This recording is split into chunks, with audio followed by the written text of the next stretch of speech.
Hello, I'm Bob Ganzak, and this is MotivationU the Podcast.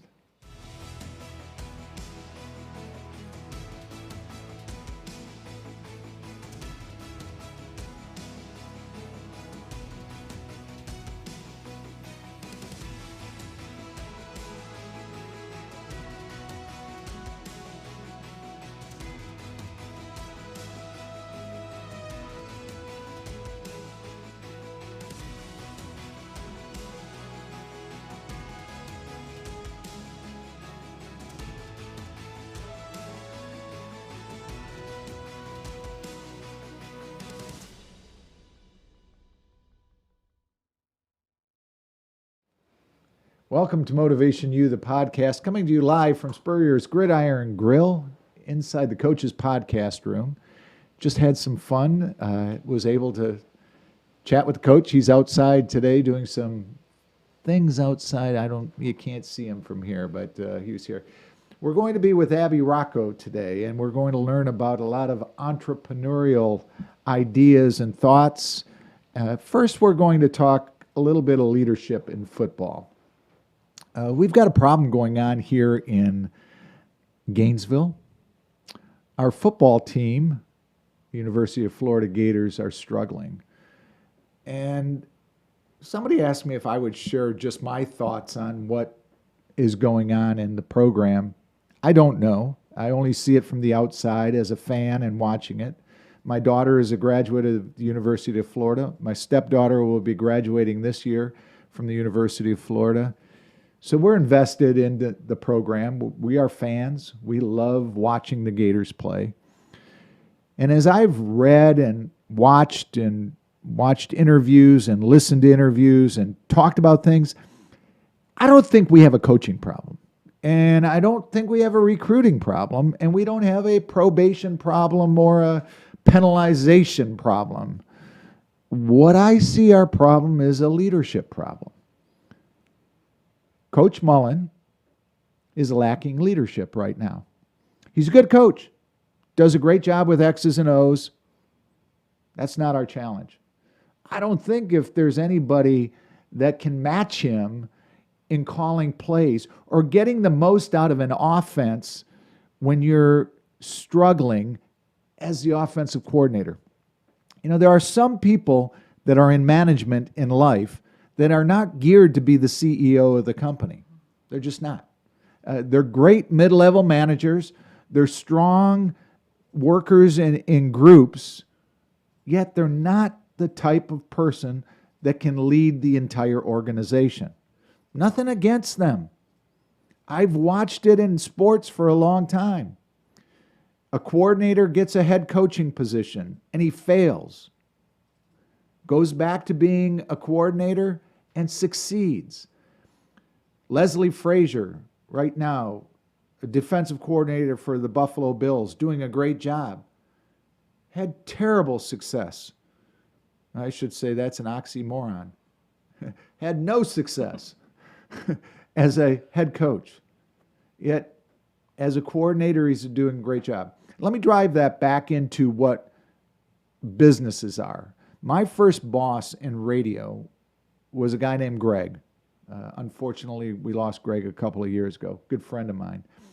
Greg hired me into radio sales, and I only worked for him for about a year and a half because he crashed and burned. He just could not lead a group of people. I replaced him. Years later, I was working at another radio station in another town. In walks Greg Rizzo. Says, hey, I'd like to work for you in sales. You're hired. We spent about 6 or 7 years together. Had many conversations. So many times he said to me, I was not cut out to do what you do. I was cut out to do what I do, and that's sell. I wasn't cut out to lead people. I don't think Dan Mullen is cut out to be a head coach. Just my personal opinion. I don't think the gentleman has the leadership skills. When we talk about leadership, we talk about engagement. I look at the Florida Gators, they are disengaged. They are like a team of employees that are disengaged. What do we know about engagement? The number one driver to engagement is your relationship with your immediate supervisor. Number two driver is belief in senior leadership. And three is pride in the organization. I don't see that in the Florida Gators these days. I don't see a pride in playing for the orange and blue. I don't see a belief in the man that is leading them. We're not getting the recruits that we used to get. It's not that he's not a great recruiter. He's not a great leader. When you communicate with passion. I hear too many interviews and I read too many interviews where he's saying, well, I'm a pretty good coach. Powerful language? No. Hey, I'm a great coach. Yeah. What? You can't walk into a situation being that hesitant. You look at a Nick Saban coach team. Nick Saban coaches downhill. His players play downhill.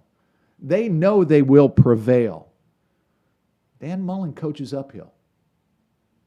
You're always watching the Gators going, okay, what's going to happen now that's going to destroy this game for us? You don't look at them with a confidence that says, we got this. Because I don't think the players have that. And it's the attention to details. I like to go to the games early. I like to see the warm-ups. And what I watch for is, how are the guys dressed? How are their lines? Are they straight while they're working out? You look at the great teams, totally disciplined. Straight lines. Everybody doing the same thing. In their uniforms. Dressed in the right way. They got their headphones off. It's time to focus and practice. There's a reason that the great coach in basketball for UCLA, John Wooden, spent the first day teaching his young team how to tie their shoes, how to put their socks on, and how to put their shoes on. Because he always said, if your feet ain't comfortable in basketball, you're not going to play well. Well, the other mention was attention to detail. You're going to do it this way, so that when we introduce an offense to you or a defense, we're going to be meticulous and you're going to do it the right way. So when I look at the Florida Gators, I don't see a football problem. I see a leadership problem. And as the great Buddy Martin, the writer, wonderful guy on his podcast the other day, mentioned, Coach Mullen, if you want to fix this, take a Dale Carnegie course. He said it twice. True. We start January 25th, Coach. Hotel Indigo. You don't got a lot going on in the winter. Come join us. Go through a program with somebody like Abbey Rocco. Find out what business people are doing to get better. Find out how to communicate, how to get your point across, how to build your confidence. You can't call people on Sunday because you read their Facebook post and say, hey, what's going on? Don't you like me anymore? You know, you've got to have some guts, sir. And you must. Hey, I know those coaches were your friends. I get that. But not once did you talk about the 100 young men that you convinced to come to school here, or what the impact of it is on them. Because that's who you should be talking about. Not the two coaches that left. We know they're your friends. That fraternity of coaches is tight. Talk about the young men. Those are the people that you should be concerned about. And those people that support the program. Enough from me, but you can join us January 25th. Dale Carnegie course. Register at jacksonville.dalecarnegie.com. Coach, go there, sign up. I think you can afford it. And come join us in the class. We'll talk about confidence, people skills, leadership, communication, and how to manage your struggles. Always be a Gator. We're always on the same team. Orange and blue always. I actually was orange and blue before you were. Anyways, we'll be right back after this to the Coach's Podcast Room. This is MotivationU the Podcast. We still hear it. The sound of victory. The joy of being part of something great. And while things may not be the same right now, we haven't gone anywhere. If you bleed orange and blue, then Meldon Law is the firm for you. Looking for more reasons to celebrate? We have them here at Celebration Point. Enjoy some of the newest additions to our already celebratory lineup, like Dave & Buster's, Les Macarons, and Prime and Pearl. There's always a reason to celebrate. Join us anytime for any occasion. Celebration Point, where Gators come to celebrate.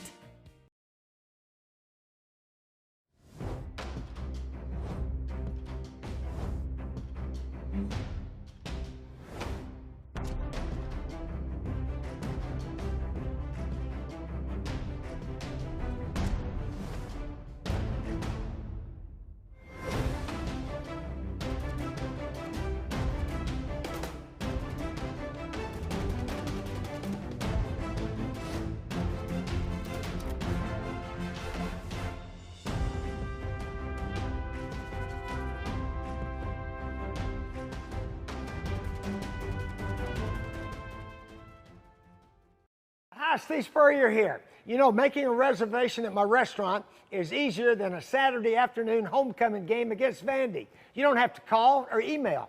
Just go to spurriers.com, hit the reservation button, pick a date, a number of guests, and a time. It's so simple, I can do it. In fact, I just did. Maybe I'll see you tonight.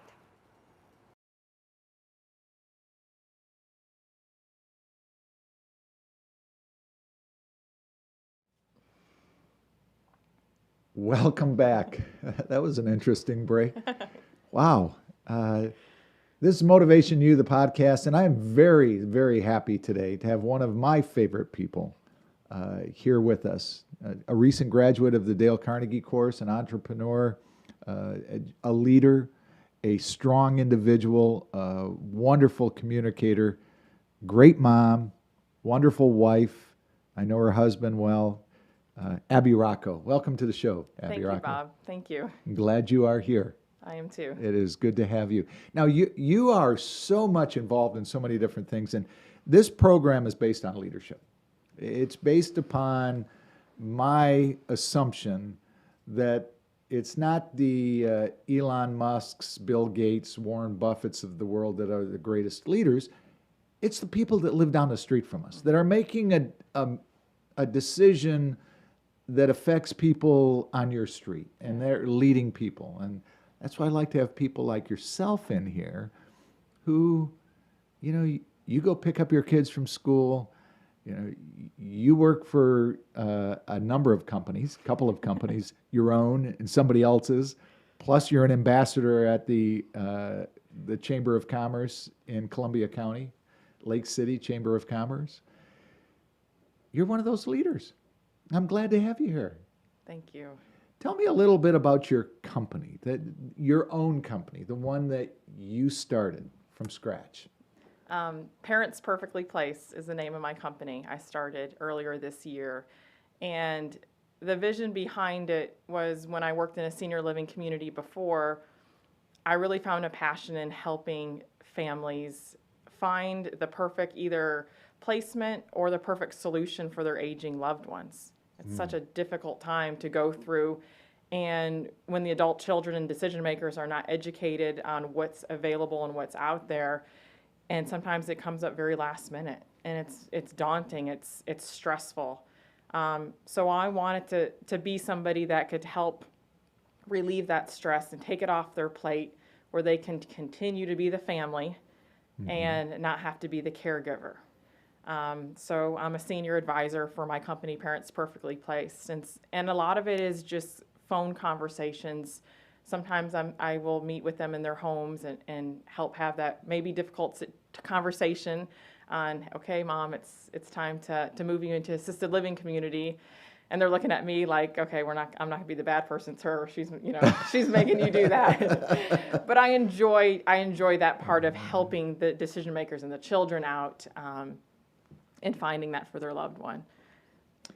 You refer to yourself as a senior advisor for your own company. Yeah. How did you come up with the name of the company? How did you decide on what was that process to name it that?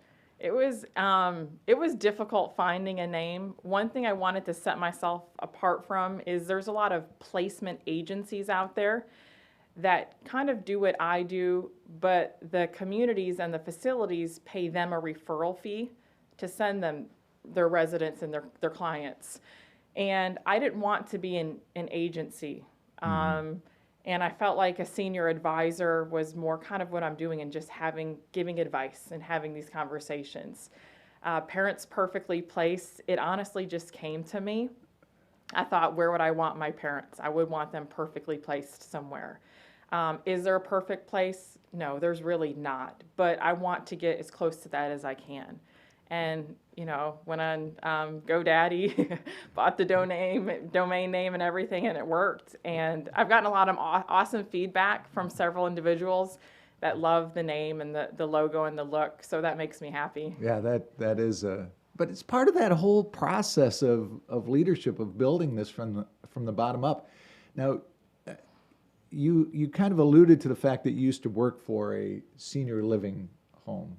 And when we talk about leadership, you probably were able to observe some of the lower end of leadership. Yeah, absolutely. The challenging times.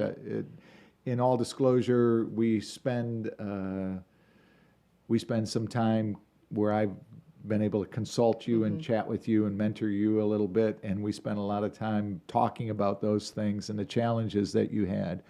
You had multiple challenges there. You had leaders that were not inside the facility. You had an ownership of the company, which you had a great relationship with the owners of the company.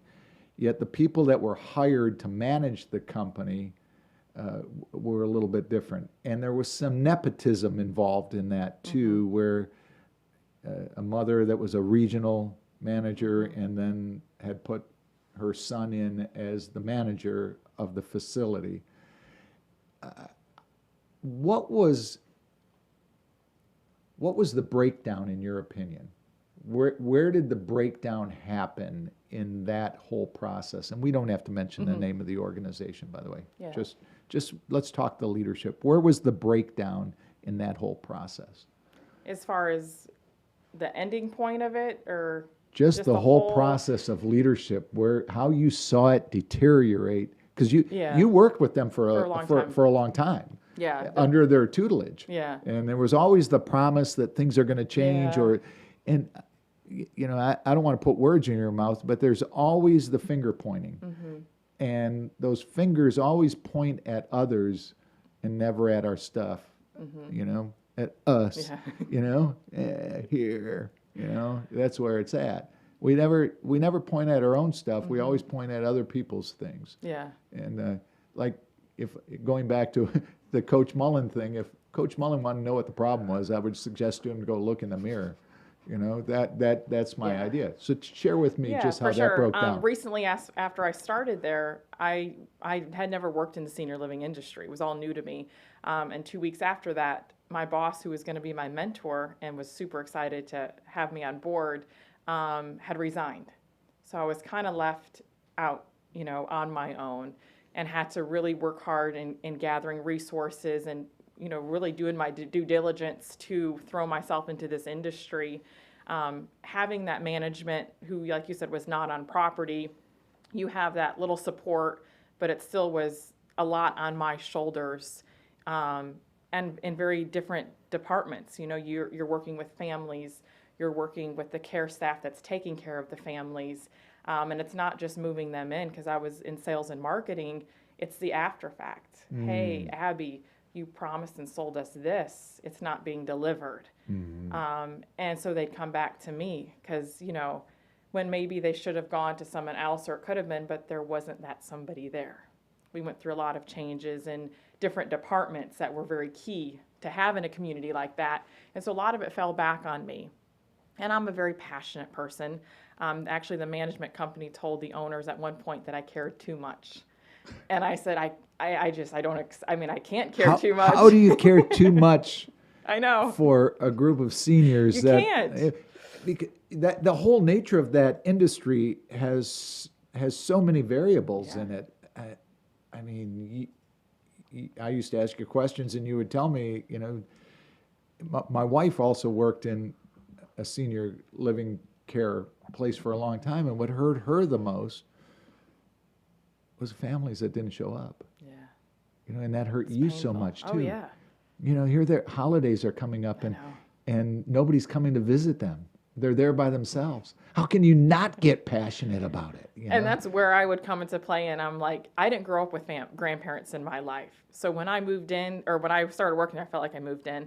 I felt like I had gained 40 grandparents like that. And so I became their family. At Christmas time, I was giving them pictures of my family with a card, and they're all on their fridges. And I just grew such a close relationship with them. And then I also really admired the care staff, the frontline workers that are making, minimum wage, and they're the ones that are actually doing the care. Yeah. And that's something that I had a good relationship with those as well, because I thank them.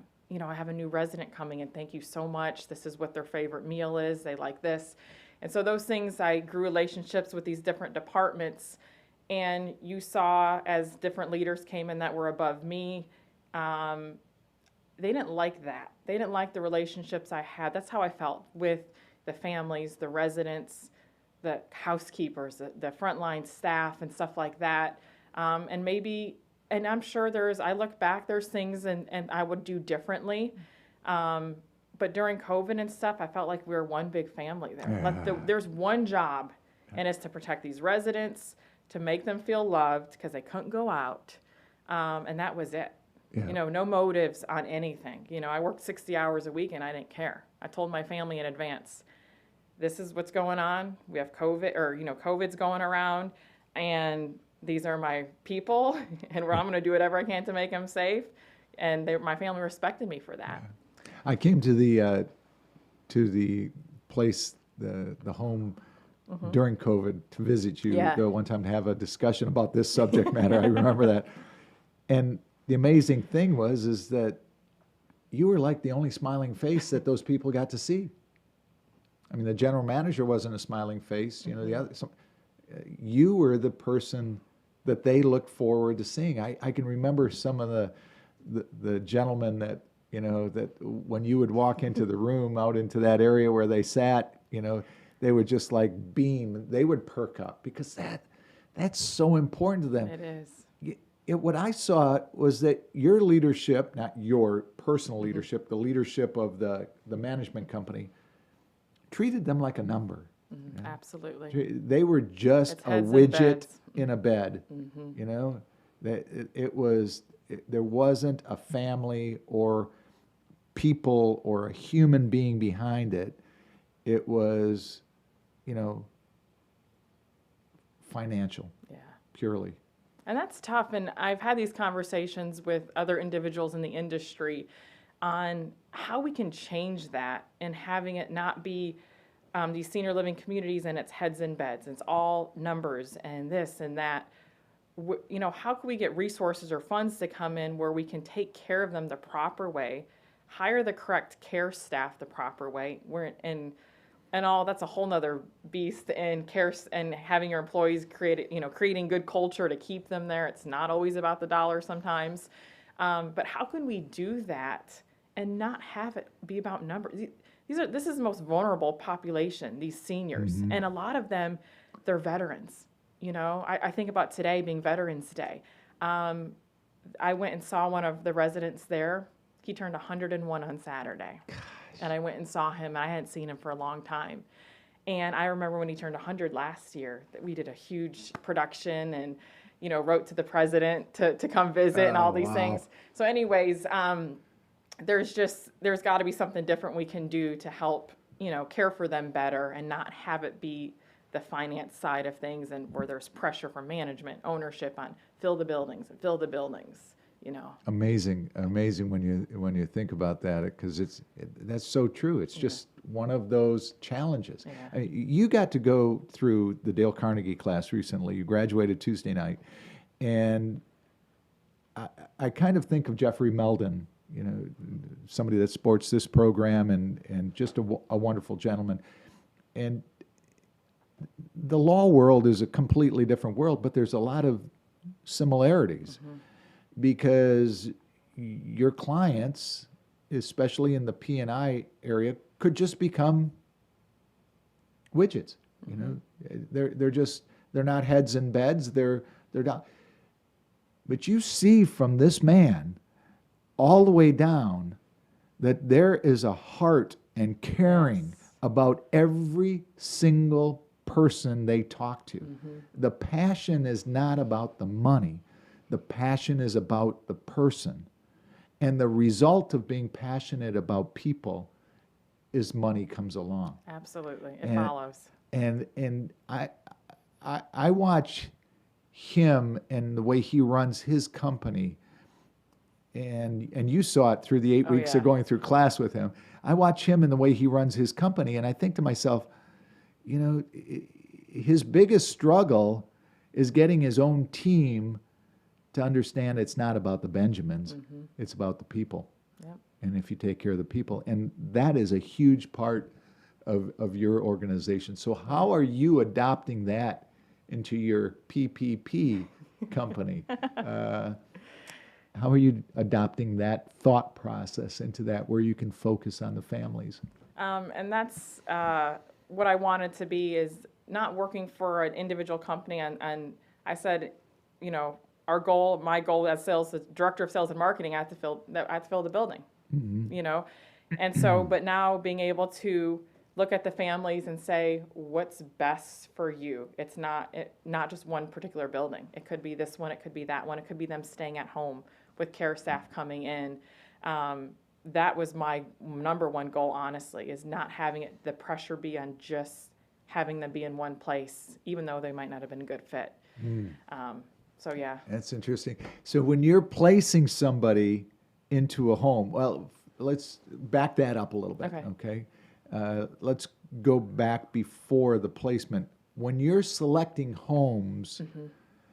to potentially place families in, what are some of the questions you're asking the homes? What are you looking for? And I actually have a questionnaire kind of list I've given to the families as well when I work with them, for them to bring that in, coming from an inside point of view of a community on what to look for, what to ask for. Even things like, how long has your executive director been here? How long has the director of nursing been here? Different things like that. I know we all have turnover, but different key things like that. A lot of it is family engagement. How often are the families here? Can I talk to some of the families that have their loved ones here? Mm-hmm. Just those little, when ones are Googling, looking for a facility to place them in, they're just showing up and they're doing the basic tour, walking around. So I like giving those questions to the families if they're going to go on a tour by themselves, to kind of really dig in on those key things and what to look for. Happy residents is my number one thing. Happy residents. Yeah. Residents are the biggest referral too. If the residents are happy, they're going to have their friends come too. And you can't fake that. Nope. They'll tell you if the food's crap, but they'll smile if they're having fun playing bingo. Yeah. So looking at stuff like that, it's that's just key. That's good. We're coming to you live from the Spurrier's Gridiron Grill. There's the coach himself walking right by the room right now. The coach's podcast room here. If you've got a question for Abby or myself, please just send it in through Facebook, just in the little notes column down there. Comment, ask a question. Evan will get it to us. We'll answer it to the best of our ability. It can be on anything on leadership, anything on placing your parents into homes. I know some younger kids that would like to place their parents in some homes, but any of those type of things, if you want to talking about my tirade on Coach Mullen, we can do that. That's a hot topic. You can find this podcast on a variety, like 39 different places. Facebook and YouTube, Apple Podcasts, Spotify, Google Podcasts, Overcast. Is there an Undercast? I'm not sure. And remember to, click like and subscribe and join us. Be a part of the MotivationU program. I try to incorporate that because we're really about Dale Carnegie training, and we spend a lot of time talking about that. Yet the MotivationU, that's what drives me. That's the program that drives me, that I can go teach a Dale Carnegie class 3 nights a week. Getting a little bit older, that's a tough thing to do. It's not easy to stand on your feet and look at somebody like yourself for 4 hours and try to keep that energy level there. You're amazing. You do a phenomenal job. I talk about enthusiasm, and it's not Red Bull enthusiasm by any means. It is, you get that, you had a great class. I was amazing. I mean, the night that Jackie made that change in week 2, it just totally went. Evan had a great class. Every class we've done here in Gainesville has been a fantastic program. And like Doreen Wiebe said the other night, we always say that was the best class until the next one shows up. At least they keep getting better, right? But your class was like, I don't know, it was like there were vibes just, and I was able to absorb stuff coming off of you guys just that drove me to really love to be there. That's awesome when that happens. Yeah. What was that like to be in the room? And what was your thoughts about going into the Dale Carnegie class? I was so excited. We've known each other for a little while now, and I've wanted to take this class. But like you said, there were so many different personalities, different companies, different people there. But after that second week, when individuals started opening up a little more personal about their life, I mean, you just grew connected to them. A real love for all of them, honestly, is how I felt. And how can I help them? And then seeing how they were helping me.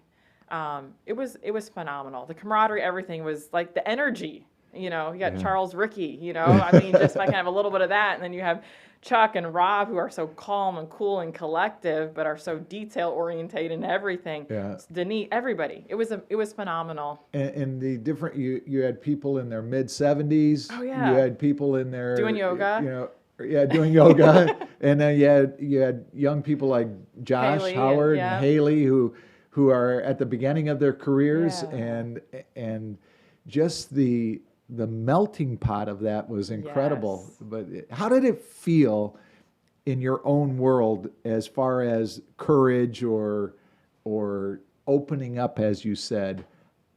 What were your apprehensions? Because it's not easy to sit there and expose yourself to a group of strangers and what your innermost thoughts are.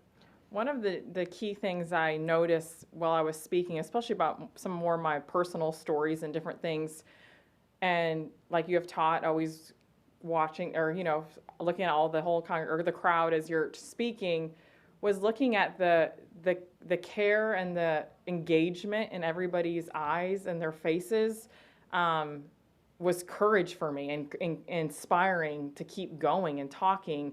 That was something that really helped me through all my talks. I never did share that, was just looking at the crowd and seeing how they wanted to hear. And they were there to cheer me on and different things like that. And I want to be that person. Yeah. It doesn't matter who I'm speaking with, a crowd, my kids, a client, a senior, whatever it might be, just being engaged, being that good listener.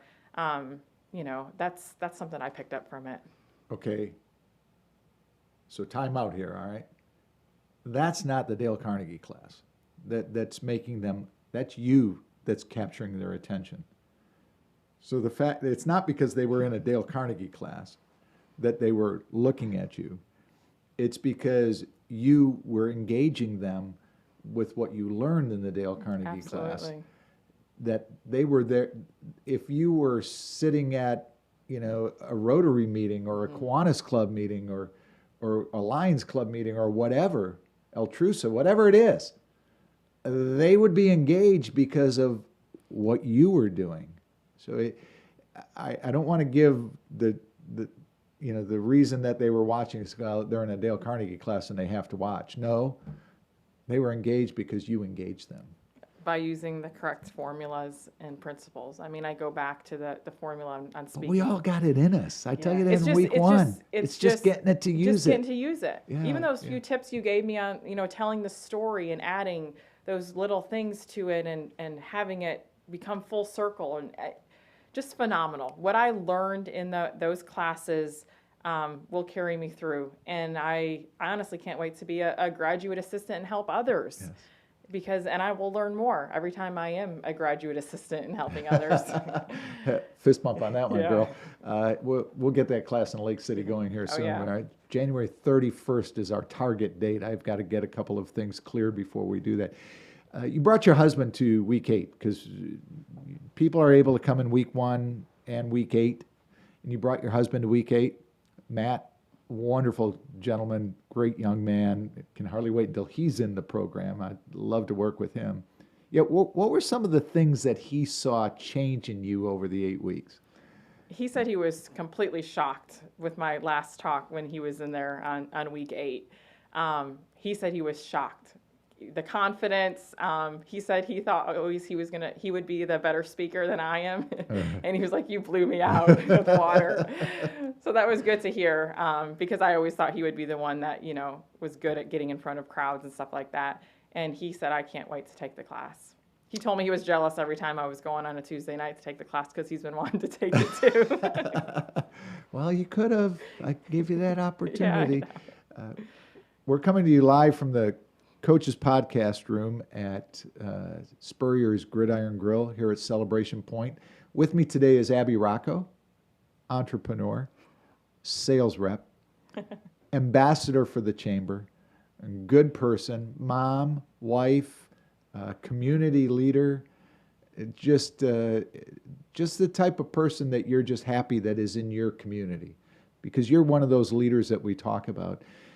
How did you get involved in this side business that I heard the other night in your graduation talk that 6 months from now you're going to be like the top salesperson in the country or something? I did. I am. I will be.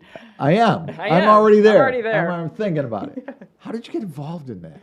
I met the owners of a lab company, Nona Scientific, at a senior living conference. Nona Scientific. Nona Scientific. N-O-N-A? Yep. Okay. The corporate office is in Lake Nona, Florida. Okay. And the testing facility is in Ocala. And they were there for the same reason. They're a lab company. They help senior living communities with different COVID testing and doctors' offices, physicians, all sorts of testing, urine, toxicology. And so I met them, didn't know anybody there when I was going to the conference. It's kind of like you go in that first table you sit with, and are they your people for the next 3 days? Yeah. So that's what happened. The owners were there, and after I left the next morning, I got a text from one of them saying, I'd love to work with you, would be interested in meeting with me and the other owner. And I was like, well, I just started my business. And they were like, we see your passion for it. And I said, really doesn't take much time. It's mostly phone calls, and it's weekends and nights I spend talking to families. And I wasn't really looking for anything else. But then I got to thinking, you know what? I want to be smart. I want to be financially smart. I have to stay busy. Mm-hmm. Keep busy. Keep busy. That's and I need to. My kids are in school 7 hours a day. And it was kind of a sales rep position where I would have Tallahassee to Ocala would be my territory. And I really thought about them. I kind of really made them beg for me. And I said, why not? And it's been an awesome decision. I am so happy. It's an amazing company. You talk about some good leadership. And coming from a company that wasn't the best leadership, I smile going to work. I get excited. That's awesome. Meeting my bosses and my manager and my peers. I love it. What do they do that would make you describe them as great leadership? More mentors. They care. They want to. One of the owners has been in sales 20-something years. This is what I do, he says. Get yourself a planner. And I use a pencil, and he's like, oh, wow, you're awesome, because that's what I use. Just different tips and things like that. Hands-on. How can I help? Do you have a lunch with a doctor's office? Let me come help you. Just every step of the way, they genuinely want to invest in their employees and their sales reps. Generous company, where they reward heavy. Like I said, I won the 2-week contest of getting the most new accounts to send in the most samples, which I was shocked by, but it was awesome. But that's what they do. They have the little contests and stuff, but they reward generously. Mm-hmm. It was fun. You had mentioned about sitting at that first table when you walk into a conference. And listening to Nikki Hadaway from Meldon Law, her talk about going to that conference and what she learned from the Dale Carnegie class was, to meet people. Mm-hmm. And she might get that Tesla. Yeah. Who knows? Who knows? She might get that because she really pushed herself outside that. Yeah, and even thinking of me going to this conference, not knowing one person I was going with, hundreds of people for 3 days in Tampa or Orlando, and then I'm thinking, I put myself out there, I introduced myself to these gentlemen, said hi in passing the next day, sat with them but if I never did that, I wouldn't be where I am right now working for them. Yeah. And I say that these little things sometimes seem like they're not a big deal, but just putting yourself out there, opening your mouth. Yeah, Nikki might get that Tesla by doing that. The other side of that, Abby, too, is if you don't do it sincerely. Yes. I mean, in your leadership style, day one of the conference, you sit with a group of people. Day 2, you sit with a different group of people. Day 3, you sit with a different group of people. If you give them the vibe that you're sitting with them for your own good, that's going to come off. Yeah. And that's going to look bad on you. Yet, if you're sincere about really being genuinely interested in the other person, absolutely, and I want to meet as many people as possible, not just for my business side, but I like to meet people. It's good to get to know different people. When you go in with that, then they look at you as the real deal. Like this person is real. This person is real. Let's talk about your ambassador days. You just had a great award, last weekend, yeah. I think it was. You won an award up in Columbia County. Share with us what that process was, what award you won, and what that whole activity was like.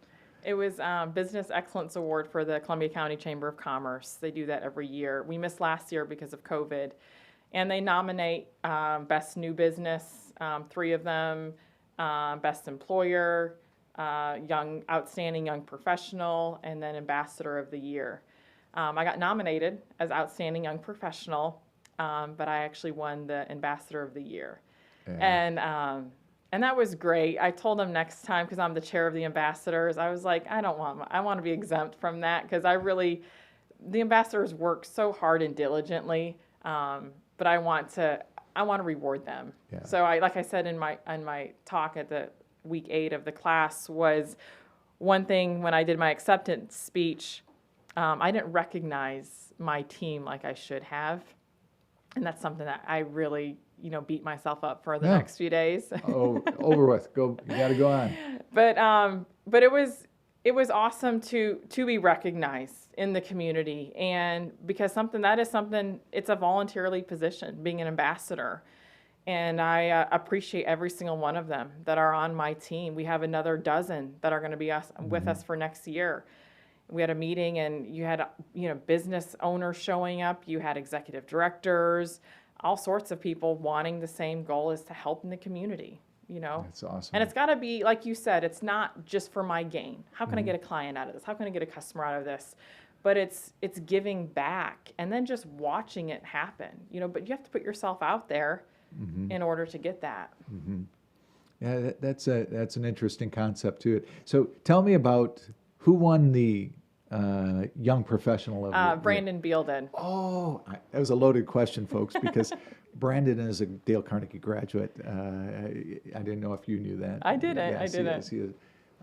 He was in the last class that we had in Lake City? Lake City. Okay. Yeah, Brandon was in that. Great young man too. I really enjoy him. He's on my speed dial. Oh. Whenever I need one of those positive things, bing, Brandon. Because he's always so positive. Yeah. There's always a ball of energy there. But that was kind of a unique process of having him, and it was a very small class, but it was just a great group of folks from HACO Aviation and different companies and organizations in town, and it was just a lot of fun to have Brandon in that class. And when I saw that he won that, I thought, cool, and Lake City has some incredible young leaders in that. Noah really Walker. Do. Noah has just won another great graduate. I was at lunch with him yesterday. I was talking about this class. I told him I just graduated. And he was like, congratulations. When's the next one? And he had a new employee with him. And he's like, have you ever taken it, Justin? He was like, we need to get on it. I was like, well, they're coming to Lake City. When's the next one in Gainesville, too? So I told you, I got a list for you of ones that want to join. Noah's a great guy. His wife's a wonderful person also. So that's just a lot of fun to be able to deal into that. All right. What are you going to do differently going forward as a leader from what you learned in the Dale Carnegie class? Being genuinely interested in individuals and asking more questions instead of, letting them, asking more questions, talking less is one thing that I really am going to work on and see. On the other side of things, with the stress and worry, keeping busy. I'm going to continue to do that and not bringing it home, the stress and worry. But that's something in all areas is, I feel like asking questions, you instantly become more genuinely interested in people when they start opening up about themselves. Mm-hmm. And wherever I am, whether it's I call it PPP business, when I'm out selling, out being an ambassador and networking, that's what I'm going to focus on, and that's what I've learned from the Dale Carnegie class, and that's what I'm putting into place. That's good. I like to hear that. That leadership style of it is really important, that we realize and recognize that people are actually listening to us, and they're watching what we do. Like we talked last Tuesday night, at the end of class, when little Alexis was there, 11 years old, I was like, what year were you born, Alexis? And she's like, 2010. I mean, people were still born in 2010. Oh my goodness! I mean, just amazing. But young people are watching us, and the way we conduct ourselves and carry ourselves. That's my biggest challenge in business or parental, because I see a lot of management parental synergy. When I ask a child a question and their parent answers it, that bothers me. Yeah. When I ask an employee a question and their boss answers it, it's for parents and leaders. It's not about that you got the right answer or you want your child. I think so many times as managers or leaders, we grade ourselves on the performance of our team. So if somebody is asked a question, we want to answer it, which makes us look better. In essence, it makes us look worse. As parents, we're always concerned about, our image in the community, and and if our kids are, your image in the community means diddly squat. It means nothing.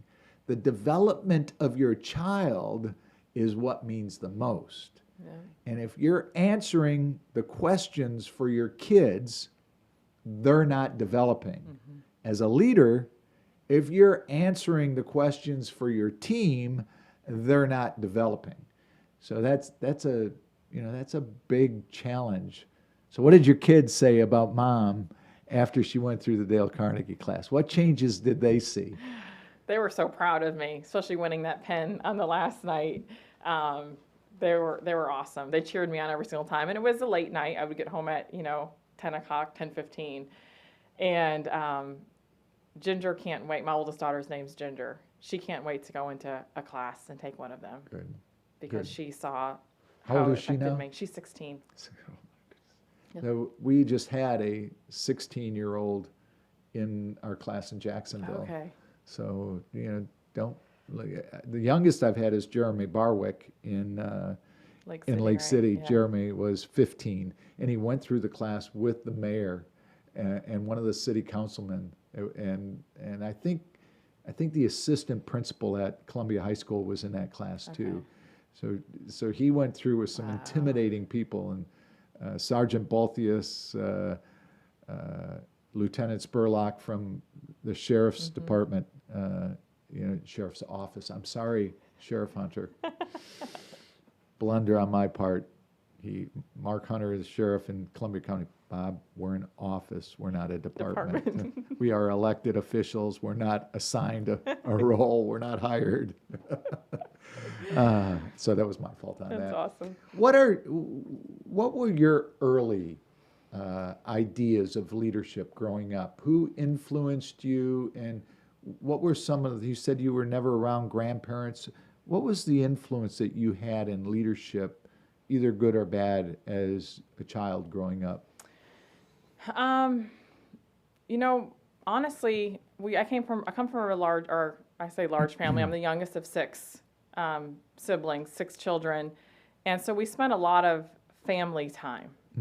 I was homeschooled for a while, and so there was most of my leadership was what I saw in my parents. Outside of that, we had church leadership that I also, saw, and kind of like even my previous jobs, you saw things that were not done correctly.